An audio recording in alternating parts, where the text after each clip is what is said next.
Sunan shi Muhammad Hassan, ana mai laƙabi da Bossman, ɗan asalin jihar Kano ne. Sun haɗu ne ta wannan kafa yaɗa zumunta, wato social media. Sun haɗu ne a wannan tsinannen la'anannen wannan application mai ɓata 'ya'yan mutane, wato wai shi TikTok. Sun haɗu ne ta yadda ya mata alƙawarin aure, har sai da ya ribace ta ya je gidansu, ya je ya kama hotel ya tafi da ita ya abin da ita. Yanzu maganar da nake muku ba fa ita kaɗai ce take cikin matsala ba. Shi abin da yake yi kenan, zai gama abin da yake da ke zai sha alwashin ba za ki auri ba. Da zarar an ce kin samu mijin aure, to zai fito da nashi ɗabi'un ya ce miki ya miki bidiyo ya tura wa wani naki, sannan ya fara yaɗa shi a duniya. Wannan mutumin da kuke gani annoba ne zaman shi a raye a cikin al'umma. Hukuma muna sanar da hukuma da su gaggauta kama shi, su tuhume shi, a karɓi wayarsa. An ba da shaida, babban abokinsa ya ba da shaida cewar akwai bidiyon 'ya'yan mutane bila adadin a cikin wayar wannan mutumin. Wa iyazu billahi, inna lillahi wa inna ilaihi raji'un. Yanda ka tona mata asiri, kai ma asirinka ya tono. Wallahi iyaye ku dinga kula da 'ya'yanku. Wallahi auren wuri duniya ne. Kai ya salam. Mummunan labari dai ko a ce mummunan kallo da social media da shi aka fara na wannan yarinya da ake ta yaɗa bidiyon ta. Ana cewa bidiyo tun 2023 aka yi, sau wajen shekara 3 kenan kun sake ɗauko bidiyo kun dawo da shi. Na farko zan kira ga masu yaɗa irin wannan abin, wallahi tallahi kun ji kunya kuma bar ku ji abin da kuke yi. Ba wai iya matan kuke wanda suka yi abin kuke cutarwa ba, kuna cutar da mu matan musulmai, kuna cutar da mu matan musulmai, kuna cutar da musulunci. Ya dan uwanka musulmi zai yi abu yayi ba daidai ba. An sha gaya muku cewa shi wanda yake yada badala yafi wanda ya badalar laifi. Dan uwanka musulmi wai yayi wani badala, wai kai ne mai sa hannu, kai ko me zai sa ka dauki hannunka ka sa ka je ka yada wannan abin da mutumin nan yi. Haba da Allah, ya kamata a rufa asiri ko menene, kuma abin da ba yau aka ba kai a sama yanzu nan aka yi shi yau. Wallahi tallahi duk wanda ya yada wannan bai yi daidai ba. Wallahi mu kungiyar mata ta duniya mun yi maka Allah ya isa, Allah ya wadaranka, Allah ya daidaita ka, Allah ya wulakanta ka yadda kai tunanin ka wulakanta yarinyar nan. Kuma ubangiji Allah mun roƙe ka ka sa wa yarinyar nan Islama, Allah ka sanya mata, ya Allah ka sanya wa iyayenta. Da ka tashi zaka yi posting abin nan ka sa ka tona mata asiri, baka yi tunanin cewa yarinyar nan hidima tana shigo mini. Da ka tashi yada abin da baka yi tunanin yarinyar nan cewa tana da iyaye, yarinyar nan tana da iyaye, yarinyar nan auren ta za, yarinyar nan musulma ce, yar uwarka. Ka manta kana da uwa, ka manta kana da kanni. Wannan iftila'i ne da zai iya fada kuwa. Kuskure an riga an yi kuskure, amma bai kamata a zo a rinka yada kuskuren ba kuma. Tsakani da Allah kenan. Wannan abin da kai kowa ya kai wannan abin ba daidai bane. Na gana yawo da hoton wani ana cewa a nemo shi ne yada. Bayan an nemo shi, a nemo saurayin da i bashi hoto. Wallahi muna nan kungiyar mata mun tsaya. In aka nemo shi ni zan tsaya za mu je, wallahi sai an interview da shi. Wannan cin mutunci ne da wulakanci. Kun dade kuna mutane wannan cin mutuncin da wulakanci. Mun ga muku ba waɗanda suka laifin da kuke cin mutunci ba. Gaba ɗaya musulunci da mu mata kuke zubarwa da mutunci. Dole a kalle ka musulmi ne kadai bai iya rufa nasa asiri ba. Ku kadai ne naku zai abu ku fito ku rinka yayatawa, sai kun inda bai kai a duniya ba sai kun yi kokari abin nan ya kai. To shikenan yanzu abin da kake so mu gani mun gani, ka gama burgewa? Ko wace wanda sai gani sun gani ka gama burgewa, yanzu ka burge mutane, kana ganin ka tona mata asiri, ka burge mutane. Yarinya ta je gaman za ta mutu. Wannan su irin masifa ce, masifa da bata kai wannan ba, ma ta fada kai da wani an saka kana jin ciwo, bare an nuna ka ana tafi ana maka wannan wulakanci, ana maka wannan nuna. Wallahi ko bata ce Allah ya saba sai Allah ya saka mata, barin ga makara kaman kuskure ce, laifi ce ko to tsakaninta da ubangijinta ne, in turu isi ya fi mata. Amma wallahi kai mai yadawa ka je tun yanzu ka fara istighfari, kana neman shari'a tsakaninka da ubangijinka. Wannan ce irin basifa ce. Allah ya isa ba mu yafe maka ba. Duk masu wani abin da ya Allah ya isa, duk mai nuna tsareci ubangiji Allah kafin ya mutu Allah ka gwada masa abin da yake ba daidai bane. Ya Allah ka gwada masa, Allah kai ne ka san yanda zaka yi da su, kai ka halicce su. Allah duk mai sai tuna dan wasu asiri, Allah ka san yanda zaka yi shi, gama tuna asirin su, Allah ka san ta inda zaka kama shi kai. Kuma saboda wulakanci ku duba ku ga yadda ike mata, tana roƙonsa arziki, ashe mutsiyaci asararre ya koma gefe ya dasa kyamara ina ɗaukarta, tana roƙonsa arziki, ya mata wulaƙanci ina wulaƙanta tsiraitinta. Mu da ke Hausawa Allah bai mana rufa wa junanmu asiri ba, mu abinda muka tafi talla da shi ya zami mu tallata mutuncinmu. Wannan abin da idan wani yaran ne sai sun nemo shi sun ci zarafinsa saboda ya ci mutuncinta. Wa isan tayi, wa isan yaudarar da mata ineme ta, wa ya sani. amma ya zo ya tallata ta a duniya, ya wulaƙanta ta, amma kuna ta ɗorawa kuna musulmi ƙanwarku wata ƴarsu wata. A gaskiya Hausawa wannan abin da muke kwata-kwata babu alkhairi a ciki. Yanzu sa misali, ƙanwarka ce ko ƴarka ce ko ƴar uwar mahaifiyarka ce, idan aka yi mata haka zaka ji daɗi? Ita fa musibar da ta faɗa kan wani to da sannu za ta dawo kanka. Wallahi idan yana ganin ya ci mata mutunci to ba ita kaɗai ci wa mutunci ba. Wannan tozarta mutuncin 'ya'ya mata ne. Tozarta mutuncin 'ya'ya mata ne kuma bai sani ba. Wallahi tozarcin haƙƙan uwarsa. Domin sutura ce ifitar da ita.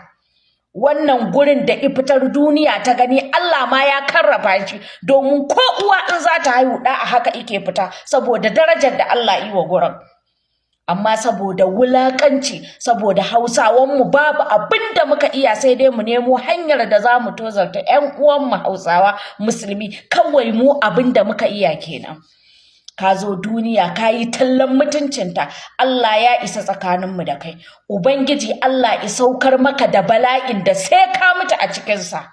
Abin da kai mata, Allah Ubangiji kada ya ɗaga maka ƙafa abin da kai mata.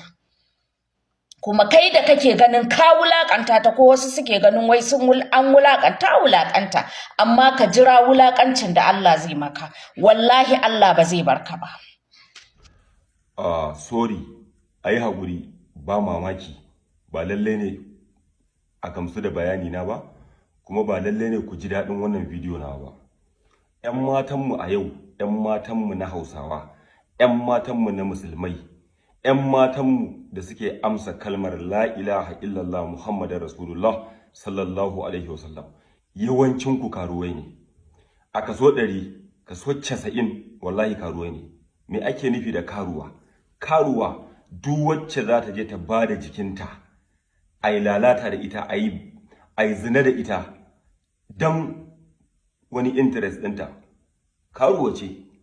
A zamanin da, lokacin da muke yara, wallahi tallahi karuwai suna gidan karuwai, kuma inyamurai, 'yan Enugu, 'yan Obolo, 'yan Anambra, Oka, Abia, waye, Ebonyi, su ne suke zuwa arewacin Najeriya su kama ɗakuna haya a gidajen karuwai, suna yin karuwanci.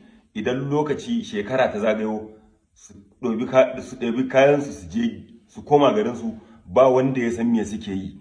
Su koma kuma ba za su ce fa karuwanci suke ba, a'a sana'a suke yi. Wannan shine. Amma yanzu saboda zunzurutun karuwancin da 'yan matanmu na Hausawa musulmai, 'yan Islamiyya, wasu ma hafizai ne, sun haddace Kur'ani, sun kashe musu kasuwa, duk sun koma garuruwansu.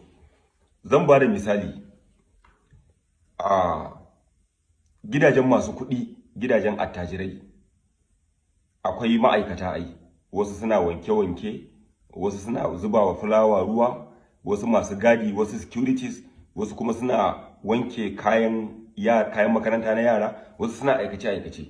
Wayannan ma'aikatan da suke aikace-aikace a gidajen masu kuɗi, kafin su samu wannan aiki a gidajen attajirai, wallahi tallahi ba su da buri da ya wuce su samu aiki a wani katafaren gida. Kawai burinsu shine su samu abin da za su sa a bakinsu. In dai za su ci su sha, to kowane irin aiki ne za su yi kafin su samu aikin. Okay, idan suka zo suka samu aiki a gidajen masu kuɗi, suka ga fa abinci na safe daban, na rana daban, na dare daban, har da extra, tun suna haɗama, suna zalama, suna ɓoyewa, har suka zo suka ga fa abincin nan ba yankewa zai yi ba, gidan nan fa akwai wadata. Suka ƙoshi, har ma suna reserving, suna taimakawa 'yan uwansu. Kar ku manta, daga lokacin da suka tabbatar da cewa sun ƙoshi, abincin cikinsu sun fi ƙarfin shi a wannan gida, babu abin da zai fara zuwa ƙwaƙwalwarsu shine negative abu. Misali, za su iya fara tunanin, to ya za a yi na fara mallakan kuɗi tunda albashi na bai fi 10,000 ba, tunda na fara ƙoshiya, na fi ƙarfin abinci, ya za a yi na arziki. Wasu kuma za su fara tunanin lalata. Ba mamaki suna ɗan kallon tsiraicin 'yan matan gidan, za su fara tunanin wani dabara za su yi ne su samu su yi zina da 'yar gidan. Ok, mu tsaya akan ɓangaren ɓarayin. idan suka tabbatar da cewa sun koshi, ba fa dukansu ba, wasu ne fa suke aikata haka, idan suka tabbatar da cewa sun koshi, to fa target ɗinsu yanzu a ina ne ake ajiye kuɗi a cikin gidan nan domin don na saci kuɗin nan na gudu na koma ƙauyenmu. Abin da ya sa na bada wannan misali akan 'yan matanmu na yanzu shine dama. Abin da nake nufi da wannan misali, dama kuka samu. Wallahi tallahi 'yan matan arewa, 'yan matan musulmai, na rantse da Allah dama kuka samu. 'Yan matanmu na da daga shekara 40 yayi sama, wallahi tallahi ba su isa su samu damar da za su yi irin iskancin da kuke yi ba. Iyaye wallahi ku kuka lalata 'ya'yanku kuma ku koma gaban Allah, kuma Allah ya ci kutumar ubanku. Wallahi tallahi na rantse da Allah sakacin iyaye ne. Yarinya za ta fita, ba za ku tambaye ta ba kuma san ina ta tafi ba. Yarinya za ta muku ƙarya ta ce ta je biki ko ta je makaranta ko ta je wajen ƙawayensu, ba za ku bincika ku tabbatar da wannan 'ya'yan namu. Ku tsaya ku ji, tarbiyyatar da ɗa namiji da tarbiyyatar da 'ya mace akwai bambanci fa. Shi ɗa namiji da daga lokacin da ya balaga ma ka kyale shi ma ya fita, don kutumar ubansa duniya ma ta gyara shi. Amma mace fa tun daga lokacin da ka haife ta har ta girma har ta balaga, na rantse da Allah kullum idanka akan ta yake. Me take yi, shiganta, fitanta, ai ɗabi'unta, maganganun da yake fitowa daga bakinta, kulawa take bukata 100%. Amma yau oho, da kun haifa shikenan yara kowa iskanci. Yanzu wannan yarinya gashi nan ga hotonta dan kai. Yanzu wannan nadamar me take yi, regretting na me take yi, da koke-koken banza, dan gutsun uwarki ke baki san da cewa ba kyau bane kike aikatawa.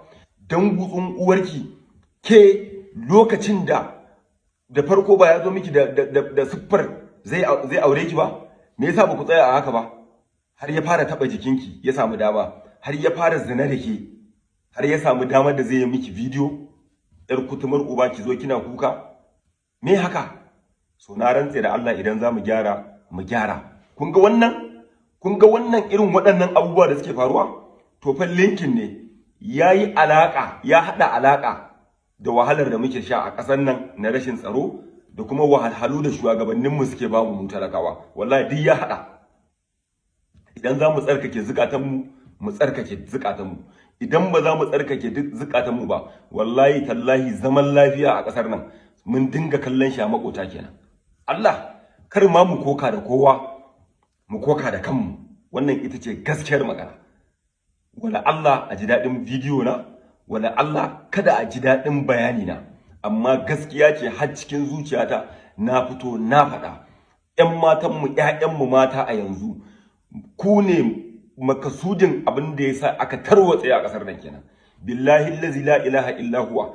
Irin haka yana ɗaya daga abin da yasa za ku ga mutane a yanzu yawanci wallahi tallahi ba sa fata Allah ya ba su haihuwar 'ya mace. Irin wannan ne. Saboda idan ma kana namiji Allah ya baka haihuwa 'ya mace, tarbiyyar wannan 'ya kai ba agunka bane. Kai da safe ka fita ka je nemo abin da za su ci. Tarbiyya yana gurin mace, uwa kenan. Ita kuma uwa ta zama ballagaza, ta zama careless, ta zama banza, ba za ta iya kulawa da 'ya'yanta ba. Me haka? Wallahi tallahi iyayenmu mata, idan za mu gyara, amma na rantse da Allah, asalin makasudin lalacewar tarbiyyar 'ya'ya mata, wallahi tallahi ku ne. Kun goya wa 'ya'ya kai. Uba, akwai gidan da wallahi uba ma bai isa 'yarsa ta yi laifi ya ce zai ɗau bulala ya take ta ba, sai uwar ta shigan mata. Wannan wace irin rayuwa ce, wannan wani irin musifa ne. Me haka? Wallahi ta wata fuskar ma na rantse da Allah, idan kai dan arewa ne, aure ma wallahi tallahi in akwai possibility ma kar kai aure, ka gama rayuwarka ma a haka. Saboda irin wannan pressure da tension da me haka? Tsakani da Allah fa, uba ya fita nemo muku abin da za ku ci. Ku kuma kun kasa control na 'ya'ya. Daga ƙarshe zan yi magana akan jami'an tsaro na ƙasar nan. Kun ga wannan bidiyo yana trending.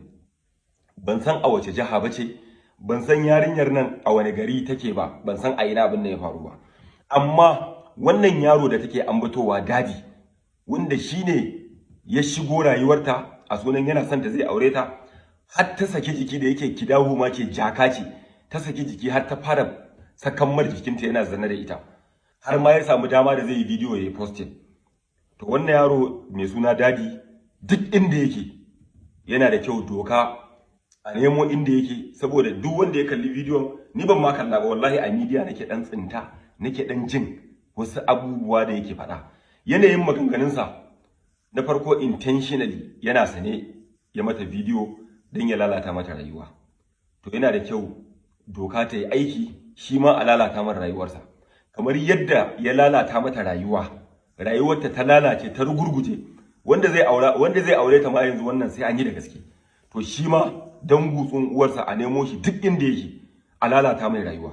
Wannan ita ce gaskiyar magana. Wassalamu alaikum wa rahmatullah.